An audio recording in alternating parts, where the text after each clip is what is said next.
So this is replicates a simulation lab like you would find at the University of Manitoba Faculty of Medicine.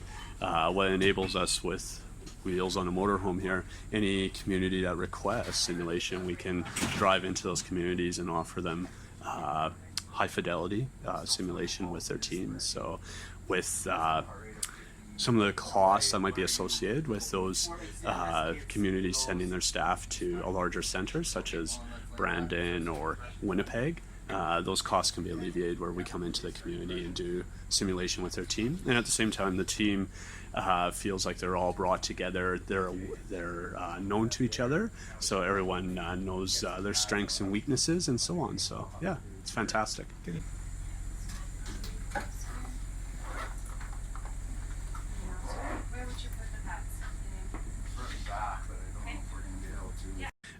Typically we have interdisciplinary teams in here, so nurses, paramedics and physicians participate in simulation, and even first responders such as fire departments.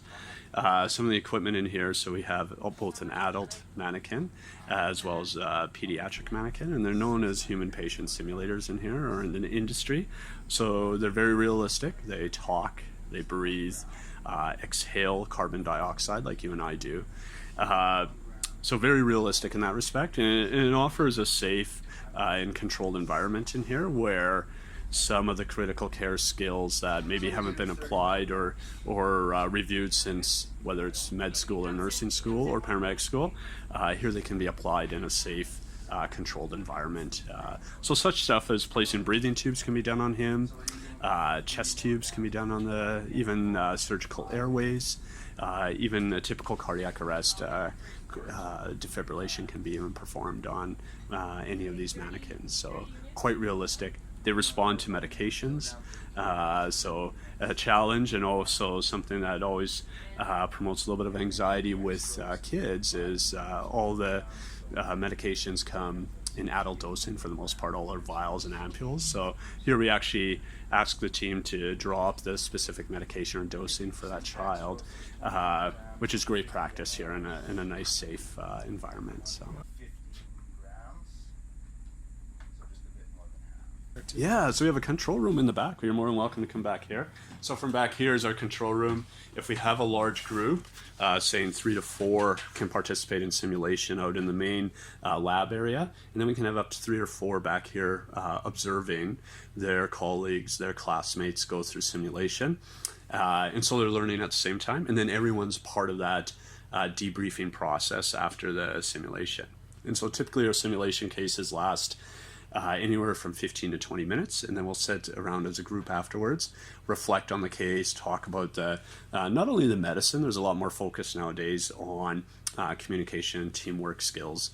So we'll talk about that with the group for about 15-20 minutes, and then we switch up the groups that those that we're observing now get to participate in the sim. So so from back here we can see everything that's going on in our control room, not only for the observers, but even for myself or Karina here running the mannequin. We can see everything that's going on. We can hear everything through the headsets here. And then we can manipulate whether it's our adult mannequin Stan or our pediatric mannequin Hal. We can put them through the simulation case based on what treatments and what care the practitioners are providing. We go around doing simulation. And so simulation can be stressful for people, typically whether it is EMS or nursing, or even with physicians. It's usually used as a tool for evaluation and before they can go on to their next level. Whereas here, we hope we put people alleviate those fears and anxiety, like by having fun in simulation, but at the same time promoting a learning environment. So it's not an evaluation tool necessarily in here. So. Even though we talk about it afterwards and provide feedback. So yeah, so quite realistic. He talks, he breathes, as I was saying. I'm usually the voice for him, so for him, whether it's Stan here, I can even open him up instead. He looks kind of... Do you want to sit him up? Or? Yeah. Sure, we'll sit him up. Oh no, I thought that was what you were going to do. See if I can bring him closer to this wall. Should have mind sliding.